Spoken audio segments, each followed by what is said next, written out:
समेस्त गोयंकार भाव भयणीक माय मोगाचो नमस्कार।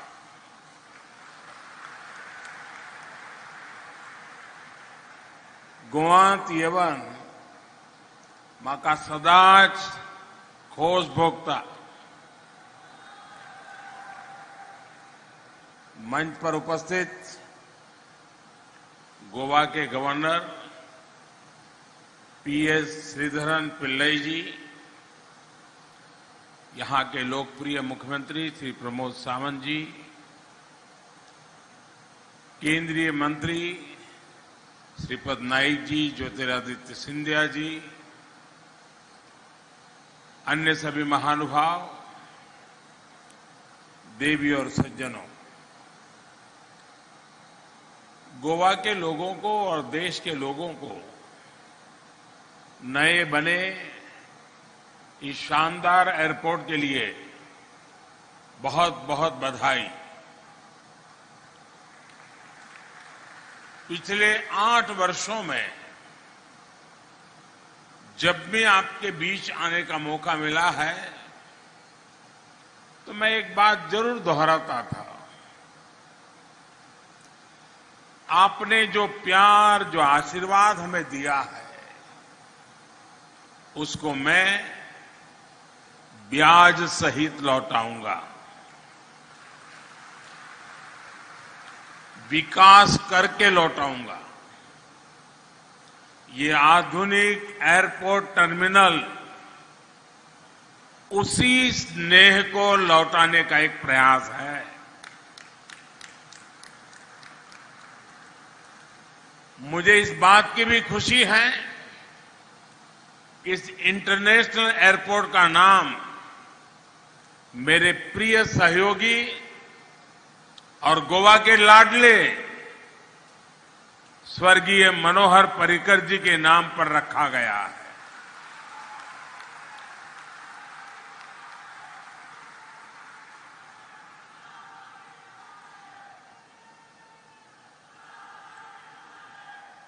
अब मनोहर इंटरनेशनल एयरपोर्ट के नाम के माध्यम से पर्रिकर जी का नाम यहां आने जाने वाले हर व्यक्ति की स्मृति में रहेगा। साथियों, हमारे देश में इंफ्रास्ट्रक्चर को लेकर दशकों तक जो अप्रोच रही, उसमें सरकारों द्वारा लोगों की जरूरत से ज्यादा वोट बैंक को प्राथमिकता दी गई। इस वजह से अक्सर ऐसी परियोजनाओं पर भी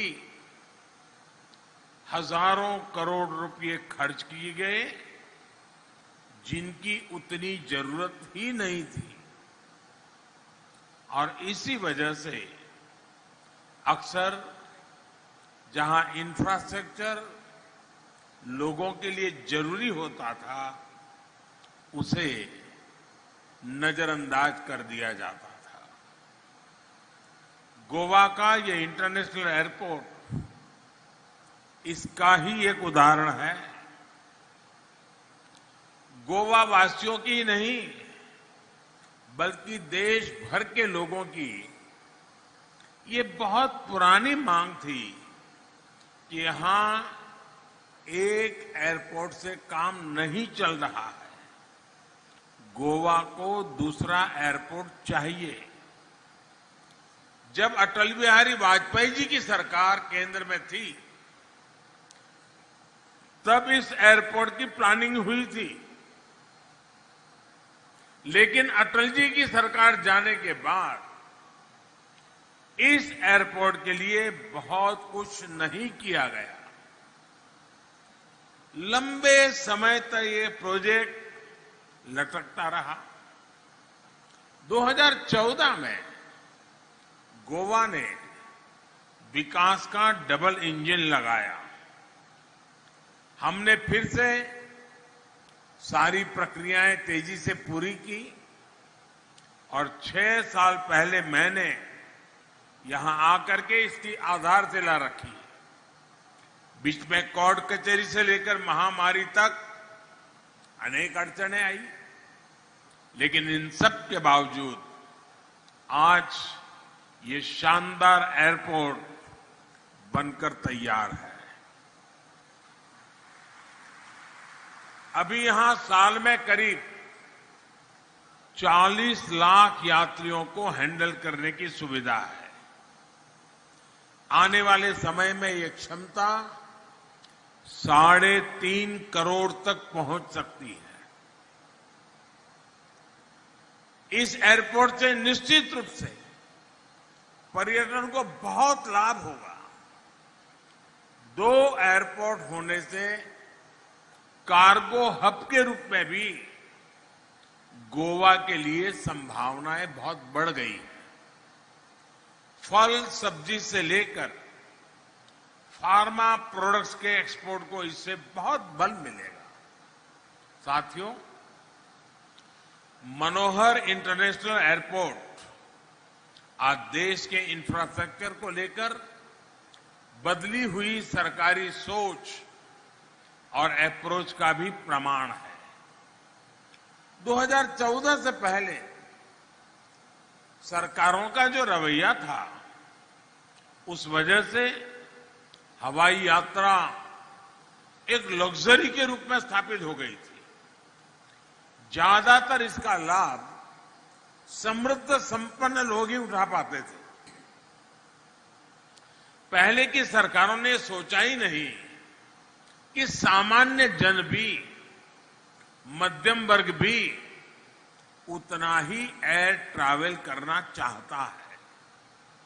इसलिए तब की सरकारें आवाजाही के तेज माध्यमों पर निवेश करने से बचती रही। एयरपोर्ट्स के विकास के लिए उतना पैसा ही नहीं खर्च किया गया। इसका नतीजा ये हुआ कि देश में एयर ट्रैवल से जुड़े इतना बड़ा पोटेंशियल होने के बावजूद भी हम उसमें पीछे रह गए, हम उसे टैप नहीं कर पाए। अब देश विकास की आधुनिक सोच के साथ काम कर रहा है, तो हम इनके नतीजे भी देख रहे हैं। साथियों, आजादी से लेकर 2014 तक देश में छोटे बड़े एयरपोर्ट सिर्फ 70 थे, 70। ज्यादातर सिर्फ बड़े शहरों में हवाई यात्रा की व्यवस्था थी। लेकिन हमने हवाई यात्रा को देश के छोटे छोटे शहरों तक पहुंचाने का बीड़ा उठाया। इसके लिए हमने 2 स्तर पर काम किया। पहला, हमने देश भर में एयरपोर्ट के नेटवर्क का विस्तार किया। दूसरा, उड़ान योजना के जरिए सामान्य मानवी को भी हवाई जहाज में उड़ने का अवसर मिला। इन प्रयासों का अभूतपूर्व परिणाम आया है। बीते 8 वर्षों में, अभी सिंधिया जी ने वो काफी विस्तार से बताया, बीते 8 वर्षों में देश में करीब 72 नए एयरपोर्ट तैयार किए गए हैं। अब सोचिए, आजादी के बाद 70 साल में 70 के आसपास एयरपोर्ट, और इन दिनों 7-8 साल में नए और 70 एयरपोर्ट। यानी अब भारत में एयरपोर्ट्स की संख्या 2 गुनी हो चुकी है। वर्ष 2000 में साल भर में देश में 6 करोड़ लोग हवाई यात्रा में यानी उसका लाभ लेते थे। 2020 में कोरोना काल से पहले ये संख्या 14 करोड़ से अधिक हो गई थी। इसमें भी 1 करोड़ से अधिक साथियों ने उड़ान योजना का लाभ उठाकर हवाई यात्रा की थी। साथियों, इन सभी प्रयासों की वजह से आज भारत दुनिया का तीसरा सबसे बड़ा एविएशन मार्केट बन चुका है। उड़ान योजना ने जिस तरह देश के मध्यम वर्ग के सपनों को पूरा किया है, वो तो वाकई किसी यूनिवर्सिटी के लिए, एकेडमिक वर्ल्ड के लिए अध्ययन का विषय है। बहुत साल नहीं हुए जब मध्यम वर्ग लंबी दूरी के लिए पहले ट्रेन का टिकट ही चेक किया करता था। अब छोटी दूरी के लिए भी पहले हवाई जहाज का रूट पता किया जाता है, उसका टिकट देखा जाता है और पहले कोशिश होती है कि हवाई जहाज से ही चला जाए। जैसे जैसे देश में एयर कनेक्टिविटी का विस्तार होता जा रहा है, हवाई यात्रा सबकी पहुंच में आती जा रही है। भाइयों और बहनों, हम अक्सर सुनते हैं कि टूरिज्म किसी भी देश की सॉफ्ट पावर को बढ़ाता है, और ये सच भी है।